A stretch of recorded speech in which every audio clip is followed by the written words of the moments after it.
সুপ্রভাত বন্ধুরা, আমার চ্যানেলে তোমাদের সকলকে জানাই স্বাগত। আজ আমার জীবনের একটা বিশেষ দিন। টাইটেল আর থাম্বনেল থেকে তোমরা এতক্ষণে নিশ্চয়ই বুঝে গেছো যে আজ কি। হ্যাঁ, আজ আমার 7 মাসের স্বাদ। তোমরা ঠিকই ধরেছ, আজ আমার 7 মাসের স্বাদ। তো আজ বেশি কিছু বলবো না, তবে হ্যাঁ বিশেষ কিছু কথা শেয়ার করা আছে তোমাদের সাথে, সেগুলো শেয়ার করে নেবো। সাত নামের এই রীতিনীতি অনুযায়ী মাছ খেতে হয় আমাদের বাঙালিদের। মাছ নাকি খুব শুভ এই ধরনের অনুষ্ঠানে, মাছ না খেলে নাকি এই ধরনের শুভ অনুষ্ঠানে খাওয়া দাওয়া সম্পূর্ণ থেকে যায়। তো এই রীতি তো মানে অনেক দিন থেকে, অনেক যুগ থেকেই চলে আসছে। একই রকমভাবে আমাদের বাঙালিদের সকল শুভ কাজেই চলে আসছে একই রকম রীতি। কিন্তু এখানে আজ আমার নিজস্ব কিছু মতামত, নিজের কিছু ইচ্ছার কথা তোমাদের সাথে শেয়ার করার আছে। তো প্রথমেই বলে রাখি, আমি কিন্তু আমার সাধে সম্পূর্ণ নিরামিষ খাবারের আয়োজন করতেই বলেছি আমার বাড়ির সকলকে, অনেকদিন আগে থেকেই বলেছিলাম। তো এই নিরামিষ খাওয়া কিন্তু শুধুমাত্র এই মানে একটা মাত্র এই 7 মাসের স্বাদেই যে আমি করতে বলেছি তা নয়। আমার যে কটা স্বাদ আমি খাবো, তো প্রত্যেকটা কটা স্বাদেই যেন নিরামিষ খাবারের আয়োজন করা হয়, এটাই ছিল আমার সিদ্ধান্ত। তো এবারে বলি তোমাদের কারণগুলো। দেখো, ধর্মের প্রতি, ভগবানের প্রতি বিশ্বাস বা ভালোবাসা সবটাই তো যে যার নিজস্ব ব্যাপার। তো এই বিষয়ে অন্য কারোর মত বা ইচ্ছা কোনোটাই খাটে না, এবং জোর করে ইচ্ছা খাটানো উচিতও নয়। তো আমি আমার মাধবের, আমার কৃষ্ণের ভক্ত, গোবিন্দকে আমি খুবই ভালোবাসি। তো তাই রোজ সম্ভব না হলেও প্রায় রোজ দিনই আমি গীতা পাঠ করি, কৃষ্ণ কথা শুনি আর দেখিও। তো খুব ভালো লাগে, মনে শান্তি আসে। আর এই সম্পর্কে কিছু শুনে বা জেনে বা পাঠ করে আমি এই স্বাদ সম্পর্কে যেটুকু জানতে পেরেছি সেটাই শেয়ার করছি এখন তোমাদের সাথে। তো কেউ যখন 7 মাসের গর্ভবতী থাকে, তখন না তার গর্ভের সন্তান তার গর্ভের আয়তনের তুলনায় বেশ অনেকটাই বড় হয়ে যায় যখন সে 7 মাসে এসে যায়, 7 মাসে এসে পৌঁছায়। তো আর তখন গর্ভস্থ সন্তানের খুব বেশি কষ্ট হতে থাকে। ওইটুকু জায়গার মধ্যে, গর্ভের ওইটুকু জায়গার মধ্যে নড়াচড়া করতে তার অসুবিধা হয়, তার দম বন্ধ হয়ে আসে। আর তাই সেই 7 মাসে যখন সেই গর্ভস্থ সন্তান তার কষ্টের কথা, দুঃখের কথা কৃষ্ণের কাছে প্রার্থনা করতে থাকে এবং কৃষ্ণকে অনুরোধ করে যে ভগবান শ্রীকৃষ্ণ যেন তাকে খুব তাড়াতাড়ি এই পৃথিবীতে ভূমিষ্ঠ করেন এবং যাতে এই গর্ভে থাকার কষ্ট থেকে তাকে খুব তাড়াতাড়ি যেন মুক্তি দেন। তো সেই প্রার্থনায় যখন সাড়া দিতে ভগবান শ্রীকৃষ্ণ ওই 7 মাসের স্বাদের দিনই গর্ভে থাকা সন্তানকে তার মায়ের গর্ভের মধ্যেই দেখা দেন, যাতে গর্ভস্থ সন্তানের কষ্ট কম হয়। তো এবারে বলো, এইরকম একটা সুন্দর পবিত্র দিনে যেখানে ভগবান শ্রীকৃষ্ণ গর্ভস্থ সন্তানকে দেখা দেন, সেই রকম একটা দিনে বাড়িতে মাছ মাংসের গন্ধ মম করছে, মায়ের পেটের মধ্যে মাছ মাংস খাবার এবং যেগুলো খাচ্ছে মা সেগুলো গিয়ে পেটের মধ্যে জমা হচ্ছে, হ্যাঁ, যেটা কিনা প্রাণী হত্যা করেই খাওয়া হচ্ছে। আর তার ওপর মানে একদিকে ধরো নতুন একটা প্রাণ সেই মায়ের পেটে বড় হয়ে উঠছে, আর অন্যদিকে প্রাণী হত্যা করে খাওয়া। তো বুঝতেই পারছো, তো মানে একদিকে নিজের শরীরের ভিতরে একটা প্রাণীকে আদরে যত্নে সাবধানে রেখে বড় করছি, আর অন্যদিকে অন্য একটা জীবন্ত প্রাণীকে বা অন্য কোনো প্রাণীরই একটা সন্তানকে হত্যা করে সেটাকেই আমরা আনন্দ করে খাচ্ছি। তো এটা কি কোনো দিক থেকে সঠিক বলে মনে হয় তোমাদের? এইরকম একটা পরিবেশে কি ভগবান আসতে পারেন? আর এই রকম একটা পরিবেশে যদি ভগবান না আসেন, তবে কি আমাদের সন্তানের কষ্ট কোনোদিনও লাঘব হবে, কোনোদিনও কমবে? সে তো গর্ভের মধ্যে থেকে কষ্ট পেতেই থাকবে। তো স্বাধীন ওই সুন্দর পরিবেশে ঘরের মধ্যে যদি ধূপ ধুনো মালা চন্দনের গন্ধে মনোরম হয়ে ওঠে, হ্যাঁ, অন্য কোনো প্রাণকে মেরে সেদিনকে খাওয়ার কথা যদি আমরা না ভেবে আমার নিজের শরীরের মধ্যে যে প্রাণটা আছে, যেটা বড় হচ্ছে, তাকে যদি আগলে রেখে তার সুখের জন্য আমরা ভগবানকে সেদিনকে আহ্বান করি, হ্যাঁ, তাহলে কি ভগবান এরকম একটা সুন্দর মনোরম পরিবেশে কি ভগবান আমাদের ডাকে সাড়া না দিয়ে থাকতে পারবেন? একদম পারবেন না। ভগবান আমার সন্তানকে নিশ্চয়ই আশীর্বাদ করবেন, তার দুঃখে যাতে লাঘব হন তার জন্য নিশ্চয়ই ভগবান আসবেন, আশীর্বাদ করবেন।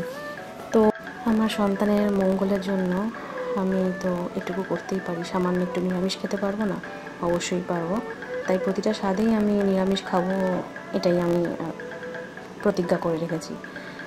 জয় শ্রীকৃষ্ণ, হরে কৃষ্ণ, রাধে রাধে। আচ্ছা, এবার অনেকেই হয়তো ভাবছে এটা শুনতে শুনতে যে আর কত জ্ঞান দেবে রে বাবা, অনেকেই ভাবছো তোমরা সকলে। তো এটা মিথ্যে বলার কিছু নেই, নিশ্চয়ই ভাবছো। তো তবে তাদের জন্য একটা কথা বলে রাখি, একটা সায়েন্টিফিক লজিক্যাল কথা বলে রাখি। হুম। জানো তো ডক্টররা না এখন বলেন কি, এসব স্বাদ টাদ খাওয়াবেন না, বাচ্চার ক্ষতি হবে।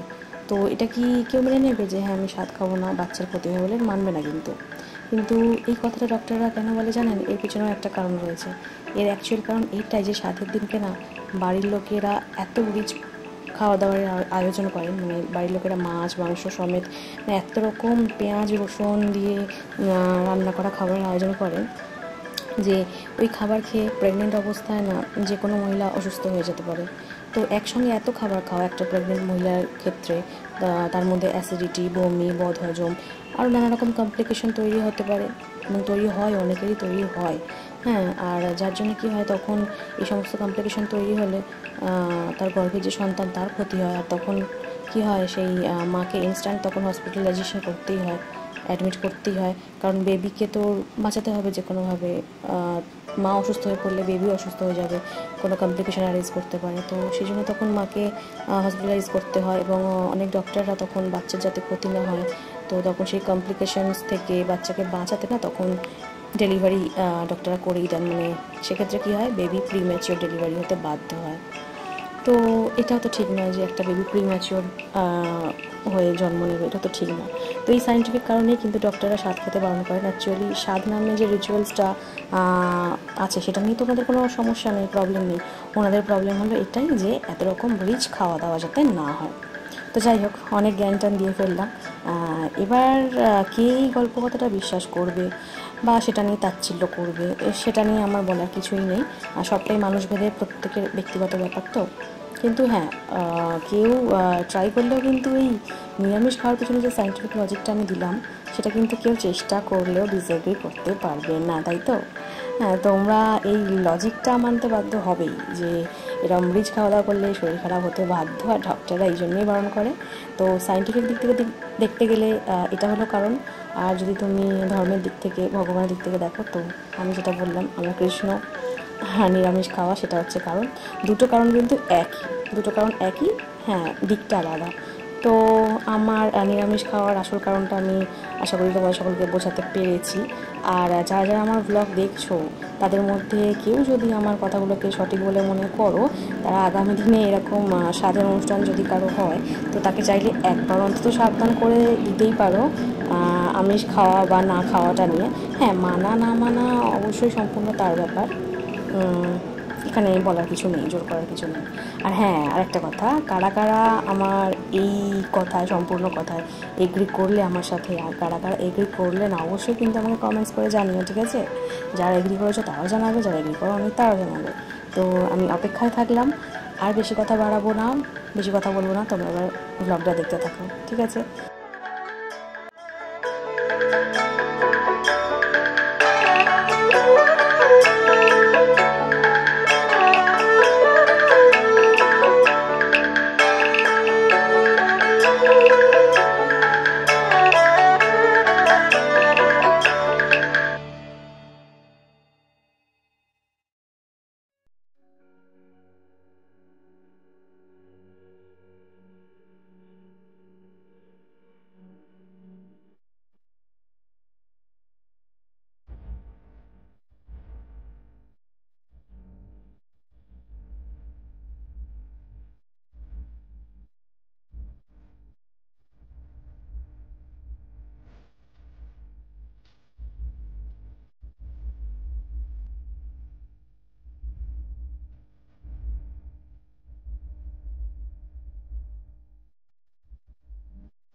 আজ মা নিজে হাতে পায়েস রান্না করে মাধবকে ভোগ নিবেদন করেছিল, পুজো করছিল, তোমরা সকলে দেখলেই। তো সেই মাধবের ভোগের পায়েসটুকু খেয়েই আমি শুরু করছি আমার স্বাদের খাওয়াটা। জীবনের প্রথম স্বাদ বলতে পারো, সেটা আমি মাধবের ভোগ থেকেই শুরু করলাম।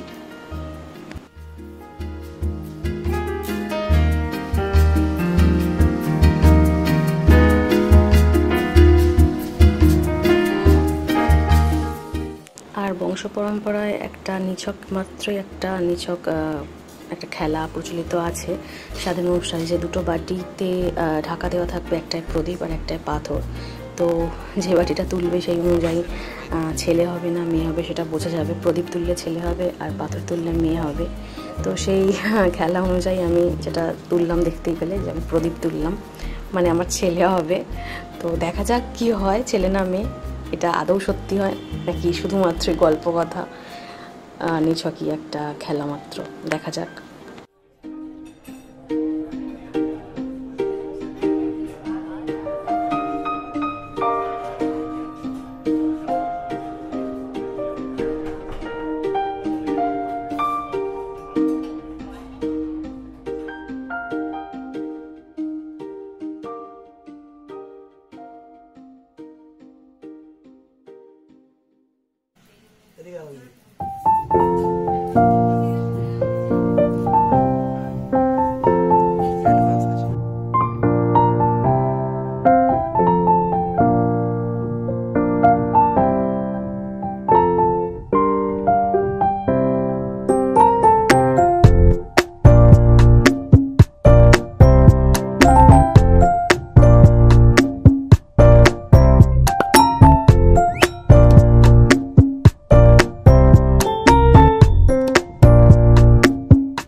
তো আজ এখানেই শেষ করব। ব্লগটা তোমাদের কেমন লাগলো অবশ্যই কমেন্ট করে জানিও, আর যদি ভালো লেগে থাকে একটা লাইক, একটা শেয়ার অবশ্যই করে দিও। আর ইউটিউবে যারা দেখছো তারা অবশ্যই একটা সাবস্ক্রাইব করে দিও, তাহলে আমার ভালো লাগবে।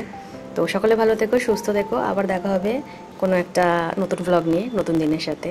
টাটা, বাই বাই, হরে কৃষ্ণ।